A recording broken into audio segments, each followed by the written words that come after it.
দিয়েছি যারা তাদের বাকিটা বেরিয়েছে ওই যে দিয়েছে এক গাদা করে ওগুলো টাকা হয়েছে।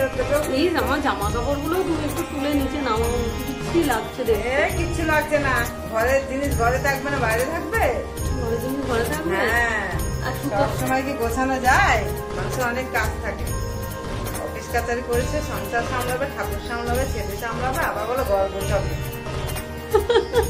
সময় পেলে গোছাবে, না পারলে গোছাবে। তাহলে এই যে আমার ঘরের এই অবস্থা, যারা অফিস কাছারি করে তারা সবাই জানে কি অবস্থা।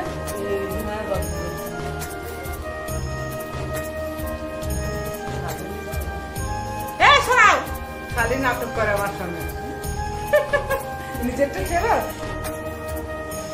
পুজো দিতে যাব আমরা মন্দিরে, আর এই মন্দিরে পুজো দিতে যাওয়ার জন্য আমরা গুছিয়ে নিচ্ছি। প্রথমেই আমরা ঘরের ঠাকুরের আগে পুজো করে নিলাম, তারপরে এখানে 13 ফল, 13 ফুল, 13 রকমের মিষ্টি, মালা সব কিছু দিয়ে গুছিয়ে নিয়ে চলে যাব মন্দিরে।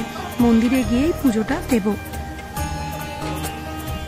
আমি আর আমার সঙ্গে ছিল মিনুদি, দুজনে মিলেই আজকে যাব মন্দিরে। বিপত্তারিণী পুজো মা দুর্গা বা মা কালীর মন্দিরে হয়। আমাদের এখানে যেহেতু মা কালীর মন্দির আছে কাছে, তাই মা কালীর মন্দিরেই আমরা যাব আজকে পুজোটা দিতে।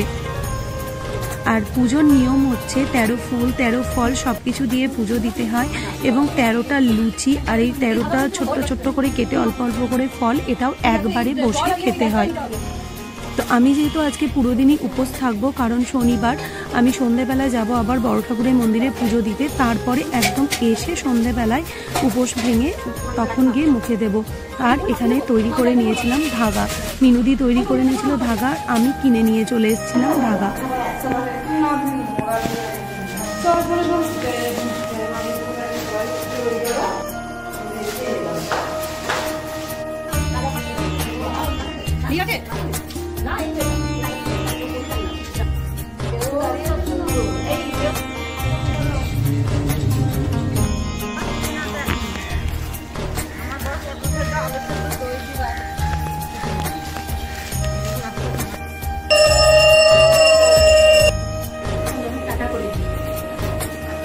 খুবই সুন্দর লাগছে।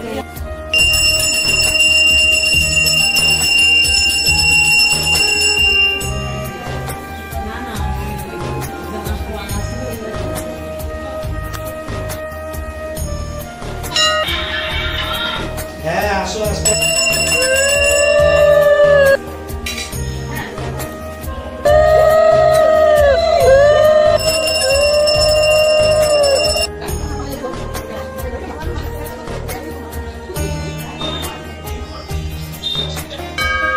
হাত দিলাম না।